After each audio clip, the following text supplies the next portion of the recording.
देखिए, कल का जो मार्केट का सिचुएशन रहा है वो आपने देखा ही होगा, बहुत अच्छे से आपको पता चल चुका होगा कि कल के डेट में मार्केट के अंदर क्या हुआ है। अगर आप पिछले 1 महीने से देखें तो वहाँ पर मार्केट लगातार थोड़ा-थोड़ा बहुत करके जो है ना पॉजिटिव जा रहा था। लेकिन पिछले 1 मंथ का अगर आप पिछले 1 वीक का अगर आप डेटा देखेंगे तो वहाँ पर आपको पता चलेगा कि ये पूरा वीक लगभग कह सकते हैं कि भाई अच्छा नहीं गया है इंडियन स्टॉक मार्केट के लिए। हम बाहरी मार्केट के लिए भी उतना अच्छा नहीं था, क्योंकि ग्लोबली मार्केट को भी मैं इससे पहले आपको दिखला चुका हूं कि गिरावट जो हो रही थी तो वहां पर भी हो रही थी। जैसे हैंग सेंग हो गया, निक्केई हो गया जो कि जापान का इंडेक्स है, उसके बाद और भी कई सारी जगहों पे यूएस के कई सारे इंडेक्स के अंदर गिरावट हो रही थी। तो ये ग्लोबली भी अच्छा नहीं रहा, लेकिन खास तौर से अगर हम अपने इंडियन स्टॉक मार्केट के एंगल से देखें तो बिल्कुल ही अच्छा नहीं रहा है। तो इसके ऊपर हम बात करेंगे, खास तौर से स्मॉल कैप के अंदर जो गिरावट हुई है, प्लस जो टैरिफ वगैरह का जो नया खेल चल रहा है उसके ऊपर भी हम नए नाटक के बारे में बात करने वाले हैं। तो ओवरऑल वीडियो बहुत ज़्यादा इन्फॉर्मेटिव होगी, बस एक लाइक कर दीजिए, शेयर कर दीजिए। चैनल को अगर अभी तक आपने सब्सक्राइब नहीं किया है तो चैनल को भी ज़रूर सब्सक्राइब कर लीजिए। देखिए, मैंने आपको कहा ना कि पिछले 1 मंथ के अंदर मार्केट को देखेंगे तो वहाँ पर निफ्टी 50 के अंदर कुछ पॉजिटिविटी नज़र आ रही है। लेकिन अगर पिछले 1 डे के अंदर देखेंगे तो आपको अच्छी गिरावट 2.5% अच्छी खासी गिरावट वहाँ पर देखने को मिल रही है। और पिछले 5 ट्रेडिंग सेशन के यानी पिछला पूरा वीक देखेंगे तो ओवरऑल वो खराब ही जा रहा है, ठीक है ना। और ओवरऑल जो उस वीक का रिटर्न्स है वो नेगेटिव में ही शो हो रहा है। इसको सबसे पहले आप प्रैक्टिकल देखिए ताकि आपको क्लैरिटी मिल पाए, समझ रहे हैं ना, और बहुत अच्छे से समझ में आ जाए कि भाई क्या हकीकत है और क्या चल रहा है। उसके बाद फिर हम आगे की बात करेंगे और करेंगे ही करेंगे, ठीक है। देखिए, यहाँ पर मैं निफ्टी का चार्ट आपके सामने ओपन कर चुका हूँ। यहाँ पर अगर आप देखेंगे तो पिछले 1 डे के अंदर जो गिरावट हुई है वो आप यहाँ पर देख सकते हैं, 0.95% की गिरावट सिर्फ कल के डेट में यानी फ्राइडे को ये गिरावट हुई थी, ठीक है ना। उसके बाद अगर आप देखेंगे पिछले 5 दिनों में तो वहाँ पर 2.5% की गिरावट आपको देखने को मिल रही है, ठीक है ना। जबकि आप देखेंगे पिछले 1 मंथ में तो पिछले 1 मंथ में जितनी गिरावट नहीं हुई है उससे ज़्यादा गिरावट पिछले 5 दिनों में हुई है, मतलब पिछले 5 ट्रेडिंग सेशन में हुए, यानी पिछले वीक में हुए, समझ रहे हैं ना। अब देखिए 1 मंथ में मैंने क्लिक कर दिया है, ठीक है ना। यहाँ पर अगर आप देखेंगे तो 0.63% की पॉजिटिविटी दिख रही है, ठीक है। 0.63% मैं बोल रहा हूँ, ठीक है, इतने की पॉजिटिविटी दिख रही है। लेकिन अगर पिछले 5 दिन में देखेंगे तो मार्केट के अंदर 2.5% की गिरावट हो चुकी है। इसी तरीके से अगर आप देखेंगे तो स्मॉल कैप 250 को देख लीजिए, यहाँ पर भी लगभग वही सीन आपको देखने को मिलेगा। देखिए, कल की गिरावट है 2.14% की गिरावट, ठीक है ना, सिर्फ कल के डेट में। क्या यार, ये साले ट्रैक्टर वाले ना मेन ही टाइम पर आते हैं, ठीक है ना। तो क्या है, 2.14% की गिरावट यहाँ पर आपको शो हो रहा है, ठीक है ना। उसके बाद यहाँ पर टाइमलाइन दिया गया है।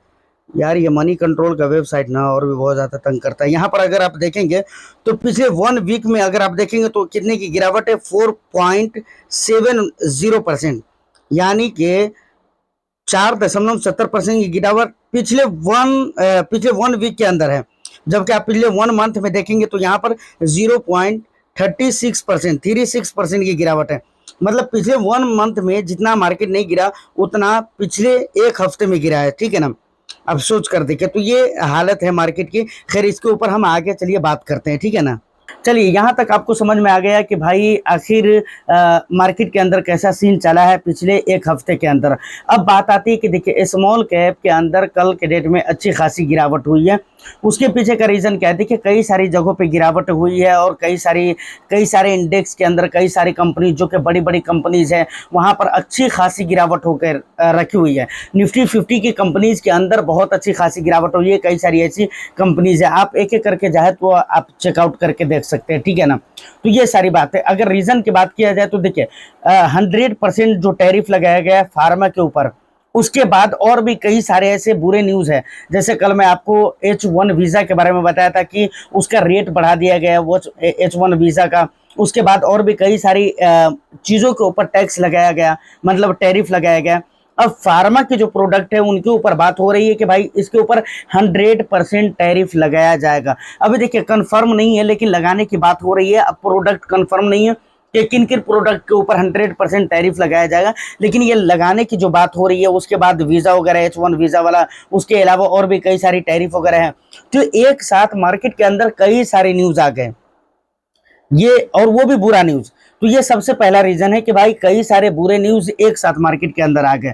दूसरे रीजन की अगर मैं बात करूं तो आपको पता होना चाहिए कि अगर आप शॉर्ट ड्यूरेशन के लिए मार्केट में हैं तो शॉर्ट टर्म में जो होते हैं ना वहां पर क्या कहते हैं, सेंटीमेंट बहुत ज्यादा वर्क करता है। मैं आपको बराबर कहता हूं कि भाई सेंटीमेंट के ऊपर मार्केट बहुत ज़्यादा फोकस करता है और सेंटीमेंट की वजह से जो है ना मार्केट रिएक्ट करता है। ठीक है, अगर सेंटीमेंट अच्छा है और मार्केट के अंदर अगर कोई बुरा न्यूज़ आ जाता है तो वो असर नहीं पड़ता, लेकिन सेंटीमेंट अगर ऑलरेडी पहले से ही खराब है मतलब, तो वहाँ पर अगर छोटा सा भी अगर कुछ बुरा न्यूज़ आता है तो मार्केट बुरी तरह से रिएक्ट करता है और नेगेटिवली बुरी तरह से रिएक्ट करता है। और कल के डेट में भी आप एक रीजन ये भी मान सकते हो कि भाई मार्केट का जो सेंटीमेंट है वो ऑलरेडी पहले से बहुत बुरा है, जो कि आपको बताने की जरूरत नहीं है लगातार पिछले कई महीनों से। और उसमें एक साथ कई चीजों क्या कहते हैं, कई सारे बुरे न्यूज आ जाना, तो ये तो भाई मार्केट के लिए जानलेवा होगा ही और हुआ ही। देखिए यहाँ पर दो बातें जो खास तौर से याद रखने की ज़रूरत है टैरिफ को लेकर। सबसे पहली बात कि ये कि फार्मा के जो प्रोडक्ट के ऊपर टैरिफ की बात हो रही है वो ये पूरी तरह से खुलासा नहीं किया गया है किन किन प्रोडक्ट के ऊपर टैरिफ 100% लगाया जाएगा, लेकिन लगाने की बात हो रही है 100% टैरिफ। जेनेरिक मेडिसिन को ट्रंप ने अलग करके रखा है, मतलब जेनेरिक मेडिसिन के ऊपर अभी ये कहा गया है कि उसके ऊपर हम टैरिफ नहीं लगाएंगे। लेकिन देखिए एक बात मैं बराबर बोलता हूँ कि देखिए इस बंदे को के ऊपर भरोसा नहीं है और ये अपने फायदे के लिए टैरिफ लगाने की बात करता है। अक्सर आप ये देखेंगे कि जिससे इसको फायदा हो उसके ऊपर ये टैरिफ नहीं लगाएगा। फार्मा से भी फायदा है क्योंकि हमारे देश से काफ़ी सारी मेडिसिन हैं जो यूएस के अंदर जाती है, यूरोप के अंदर जाती है, ठीक है ना, लेकिन उसके ऊपर टैरिफ लगाने की बात हो रही है। देखिए ये बहुत सोच समझ कर टैरिफ लगाएगा अगर लगाएगा भी तो। दूसरी बात, अगर आईटी की सर्विसेज के बारे में मैं पहले भी कहा था कि अगर आईटी की सर्विसेज को देखें तो उसके ऊपर ये लोग अभी टैरिफ की बात नहीं कर रहे हैं। रीज़न ये है कि भाई इसको मालूम है कि अगर हम आईटी की सर्विसेज के ऊपर टैरिफ ज़्यादा रख देंगे तो वो लोग फिर एक्सपोर्ट नहीं करेंगे, प्रोडक्ट माल को एक्सपोर्ट नहीं करेंगे, वो लोग नहीं भेजेंगे क्योंकि टैरिफ अगर हम लगा देंगे। और आईटी की जो सर्विसेज है, इंफॉर्मेशन टेक्नोलॉजी, उसकी ज़रूरत है इंडिया से, उसको चाहिए, है ना, क्योंकि वो लोग इंडिया से ही खरीदते हैं और उसको मालूम है कि इसकी सर्विसेज जो होती है वो इंडिया की तरफ से जो मिलने वाली सर्विसेज होती है वो बहुत बेटर होती है, तो इसलिए इसके ऊपर वो ज़्यादा टैरिफ नहीं लगाएंगे। ये मेरा अपना जो है ना, मैं अपने हिसाब से बात कर रहा हूँ इसको आईटी सर्विसेज को लेकर, क्योंकि ये चीज़ मुझे लगता है। और इसी तरह का गेम तो पीछे कई मरतबा आपने देखा है कि ट्रंप करता रहा है और करता चला आ रहा है। अब देखिए इसके मन में डायरेक्ट एक ही बात है कि अगली बार तो बनेगा नहीं, अब इसको जो करना है वो करेगा, उल्टी सीधी हरकतें कर रहा है। और ऐसा नहीं कि नुकसान सिर्फ बाहरी देशों को हो रहा है या फिर इंडिया को हो रहा है या ब्रिक्स देश के अंदर जो भी 5 देश आते हैं उसको हो रहे हैं या चाइना, मतलब किसी को भी हो रहा है, ऐसा कुछ नहीं है भाई। इसके नुकसान की हालत ये है कि खुद वहाँ के जो बड़े बड़े बिजनेसमैन हैं, वहाँ की जो बहुत बड़ी बड़ी संस्था है, जो बड़ी बड़ी कंपनीज है, वो खुद जो है ना डोनाल्ड ट्रंप की इन पॉलिसी की वजह से तंग है, परेशान है। और उनको भी लग रहा है कि भाई डोनाल्ड ट्रंप की जो पॉलिसी है, इसकी जो स्थिति है, जिस हिसाब से ये बात कर रहे हैं, इसके जो स्टेटमेंट आ रहे हैं, वो हमारे को रोड पर लाकर खड़ा कर देगा। तो ये उसको भी समझ में आ रहा है, ऐसा नहीं है। बाकी हाँ, इस बंदे पर भरोसा नहीं है। अभी बोला कि हम जेनेरिक मेडिसिन को और जेनेरिक ड्रग्स को हम अलग करके रखते हैं, लेकिन कोई पता नहीं है वो 24 घंटे के अंदर, 48 घंटे या 72 घंटे के अंदर ही उसका दूसरा स्टेटमेंट आ जाए कि भाई उसके ऊपर भी हम टैरिफ लगाते हैं। लगा सकता है भाई, उल्टी खोपड़ी से बात करता है तो कुछ भी हो सकता है।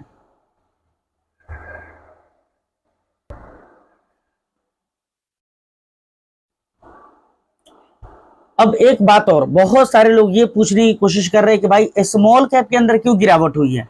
तो देखिए ऐसा कुछ खास रीजन नहीं है स्मॉल कैप को लेकर कि पर्सनली उसका असर स्मॉल कैप के ऊपर देखने को मिला है, ठीक है, ऐसा कुछ भी नहीं है। यही सारे टोटल न्यूज़ है जो ओवरऑल मार्केट के ऊपर इम्पैक्ट किया है, ओवरऑल मार्केट के ऊपर वर्क किया है और जिसकी वजह से ओवरऑल मार्केट के अंदर गिरावट हुई है। स्मॉल कैप के लिए ऐसा नहीं कि कुछ अलग रीजन है और निफ्टी 50 के लिए, सेंसेक्स यानी लार्ज कैप के लिए कुछ अलग रीजन है, तो ऐसा नहीं है। यही रीजन है जिसकी वजह से फार्मा के अंदर भी अच्छी खासी गिरावट हुई है, उसके अलावा और भी दूसरी जगहों पर गिरावट हुई है। बाकी रीजन ये है, कुछ अलग रीजन नहीं है स्मॉल कैप और मिड कैप के लिए, ठीक है। यहां तक ये सारी बातें क्लियर हो गई। अब देखिए एक चीज आपको जो समझना चाहिए, देखिए मार्केट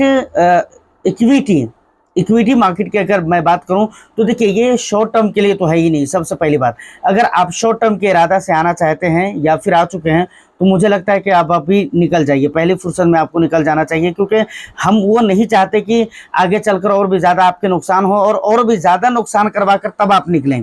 क्योंकि शॉर्ट ड्यूरेशन का सोच कर अगर आप आए हैं तो अगर आज नहीं निकलेंगे तो मुझे मालूम है कि 2 महीना बाद आप निकलेंगे, 3 महीना 4 महीना बाद निकलेंगे, तो वहां पर हो सकता है कि 3-4 महीना में, 2-3 महीना में और भी ज्यादा आपके नुकसान हो जाए। तो ये मैं नहीं चाहता हूँ, इसलिए मैं तो आपको ये कहूंगा कि भाई अभी निकल जाइए, क्योंकि इक्विटी मार्केट शॉर्ट टर्म के लिए होती ही नहीं।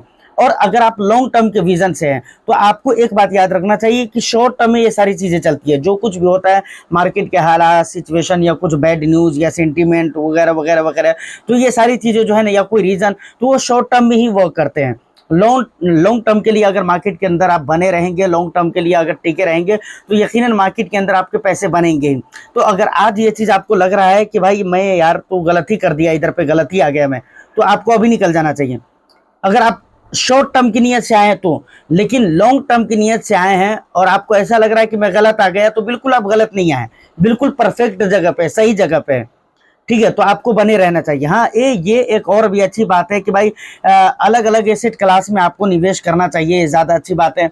अगर आपके पास पैसे है तो रियल एस्टेट में भी निवेश करिए, गोल्ड सिल्वर में भी आप निवेश कर सकते हैं, लेकिन उसके निवेश में आपको पैसे ज़्यादा लगेंगे। लेकिन गोल्ड ETF में आप 100 रुपये से निवेश कर सकते हैं, 50 रुपये से निवेश कर सकते हैं भाई। तो गोल्ड में भी निवेश करना एक तरह से आसान है, रियल एस्टेट में निवेश करना थोड़ा मुश्किल है, क्योंकि वहां पर ज्यादा पैसे की जरूरत होती है। तो वही कह रहा हूँ, पैसे है तो आप वहां पर भी निवेश करिए, कोई दिक्कत वाली बात नहीं, हर जगह पे निवेश करिए। लेकिन हाँ, लॉन्ग टर्म में अगर बहुत अच्छा वेल्थ क्रिएट करना है तो आपके लिए इक्विटी मार्केट बिल्कुल ही परफेक्ट है, और यहाँ पर आपको टिक कर रहना चाहिए, यहाँ पर पैसे बनेंगे ही बनेंगे। ज्यादा कुछ नहीं, बस एक ही बात आपको याद रखना है कि ये जो कुछ भी अभी रीजन चल रहा है ना, जो कुछ भी हो रहा है, आप ये मान कर चलिए कि भाई ये सारी चीजें शॉर्ट टर्म में हो रही है, ठीक है। लॉन्ग टर्म में हमको अच्छा रिटर्न्स बनेगा ही बनेगा। तो ये सारी बातें जो कि मैंने आपको बता दिया है, उम्मीद करता हूँ कि वीडियो और इन्फॉर्मेशन आपको अच्छा लगा हो, तो बस एक लाइक कर दीजिए, शेयर कर दीजिए, और चैनल को अगर अभी तक आपने सब्सक्राइब नहीं किया तो चैनल को भी जरूर सब्सक्राइब कर लें। आपका कुछ भी सवाल रहता है, क्वेश्चन रहता है, तो आप मुझे कमेंट सेक्शन में बता सकते हैं। मैं फिर मिलता हूँ किसी नेक्स्ट एंड इंटरेस्टिंग वीडियो में, जब तक के लिए all the best. Thank you for watching.